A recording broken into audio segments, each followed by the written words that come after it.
Terbongkar Dahlan Iskan, tersangka, oleh Christovita Wiloto, Chairman Strategik Indonesia, awal dari suatu akhir yang sudah diketahui Tuhan. Nama Dahlan Iskan bukan nama kecil.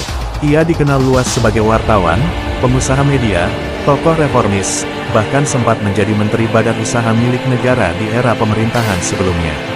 Ia pernah dieluk-elukan sebagai tokoh perubahan. Tetapi hari ini, ia diberitakan sebagai tersangka dalam kasus pemalsuan surat, penggelapan jabatan, dan pencucian uang.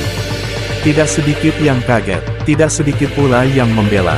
Tapi bagi Allah, tidak ada yang tersembunyi. Apa yang ditutupi manusia, disingkapkan oleh terang. Apa yang dikunci oleh kekuasaan dan media, dibuka oleh suara kebenaran. Sebab Allah tidak bisa disuap, dan Yesus Kristus tidak pernah berkompromi dengan kejahatan. Dalam Lukas pasal 12 ayat 2-3, Tuhan Yesus Kristus sendiri berkata, "Tidak ada sesuatu pun yang tertutup yang tidak akan dibuka, dan tidak ada sesuatu pun yang tersembunyi yang tidak akan diketahui." Karena itu, apa yang kamu katakan dalam gelap akan terdengar dalam terang, dan apa yang kamu bisikkan ke telinga di dalam kamar akan diberitakan dari atas atap rumah. Kasus hukum atau kasus spiritual. Kalau kita hanya melihat ini sebagai perkara hukum, maka yang tampak hanya pasal demi pasal. Pasal 263 tentang pemalsuan surat. Pasal 372 dan 374 tentang penggelapan dan penggelapan dalam jabatan. Pasal 3 dan 5 Undang-Undang Pencucian Uang. Tetapi di balik semua itu, ini adalah kasus spiritual. Ini adalah kasus tentang roh kekuasaan yang menjadi berhala.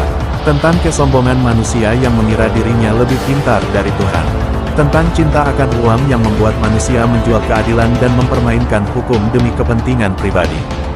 Firman Tuhan dengan tegas berkata dalam 1 Timotius pasal 6 ayat 9-10. Tetapi mereka yang ingin menjadi kaya jatuh ke dalam pencobaan, ke dalam jerat, dan ke dalam berbagai nafsu yang hampa dan mencelakakan, yang menenggelamkan manusia ke dalam kebinasaan dan keburukan. Karena akar segala kejahatan ialah cinta uang. Sebab oleh memburu uanglah beberapa orang telah menyimpang dari iman dan menyiksa dirinya dengan berbagai duka. Apakah Dahlan Iskan tersandung oleh uang, atau oleh cinta uang?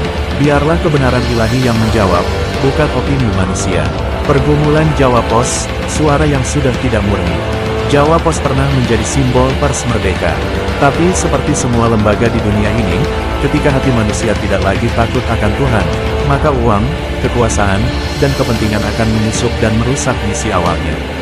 Ketika media tidak lagi menjadi suara rakyat tapi menjadi alat oligarki, maka berita bukan lagi fakta tetapi alat